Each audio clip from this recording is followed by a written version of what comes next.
He's preparing a place for us.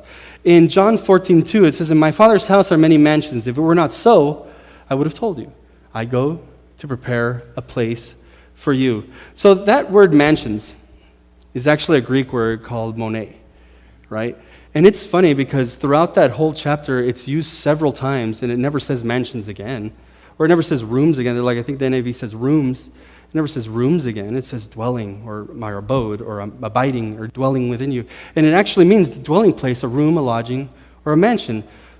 So it's more like a room in a house. So in my Father's house are many rooms, right? So why did it use the word mansion? Because, I mean, it sounds better, and it's better, right? We think about, oh, I'm going to have my own mansion in heaven, and I think I'm going to be on that street. I'm going to be on Gold Street, and I'm going to have this big mansion. But in actuality, it's just a humongous house full of rooms, and he prepares a place for us. So why was it using mansion? Well, actually, in the Latin Vulgate, it's mansiones, and it also means resting place or dwellings, according to the Latin Vulgate. So it was the same word. It was the same thing. It's just a resting place or a dwelling. So this is kind of like what a house would look like, a Jewish home back in Jesus' times. And if you think, when I saw it, I thought, well, that seems a little, I don't know, that seems a little, it seems too cool, right? Too good. Because every time I see a Jesus movie, they're like all in the dirt. They're wearing sandals. And they're like, how could they build anything, right? I mean, Mel Gibson had Jesus inventing the chair, for heaven's sake. But you never think of something like this as like two-story situation.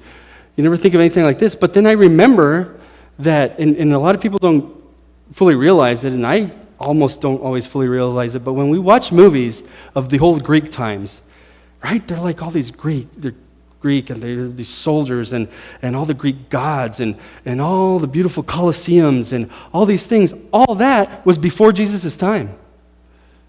It was before him. The Romans actually took over the Greeks, and then Jesus came. So if you think about that, it kind of like twists your timeline a little bit in your mind. All that's like before him. So Jesus Paul walked around when he was going when he's speaking to the Colossians there in Colossae, and there's like Colosseums there, things when he goes and preaches. So, I mean, this is like nothing, and what it looks like, basically what it is here's like rooms, and this is like the living area and all these kinds of things. And what they used to do back in those times is, oh, my son's getting married, come in and I'll make an attachment right here for you. And then over here, I'll make an attachment when the next one gets married. And then, oh, my uncle's coming. And I know how this is. All my family's here right now. We need more rooms already. And so you just make attachments. And you go, so yeah, that was one prayer that didn't come up. So if you could pray for April. Poor April. All my nieces and nephews have been here for a couple of weeks. My parents just came in on Friday. And then my sisters and my brother-in-law come in on Monday. And so there'll be, how many of us?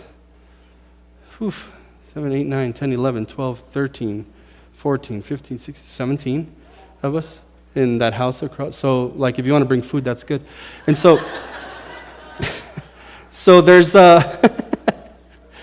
so you can actually, they basically would keep adding and adding and adding and adding and adding and adding and adding, and going on and on and on. And so it becomes this humongous house with all these rooms, and they just keep adding, and we're all together, and we abide together. In 1 Corinthians 2:9 it says, "But it is written, no eye has seen nor ears heard, neither have entered into the heart of man the things which God has prepared for them that love him." We can't even fathom it. When you read all the things that talk about not the books where somebody went to heaven and all these kinds of things, no, but the actual Bible where it talks about heaven, it's like, here's Jesus on the throne, and God is spirit. Have you ever thought about that? God is spirit, and there's Jesus on the throne in bodily form, and Jesus may very well be the only God we ever see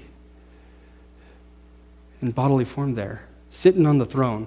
And there he is, and it says continually, day and night, they were bowing down and worshiping him and saying, "Holy, holy, holy is the Lord God Almighty." And they were praising him and going, and it's just this magnificent thing, and all these angels and these choirs, and it's just so beautiful, and we can't even fathom it. We can't even understand it.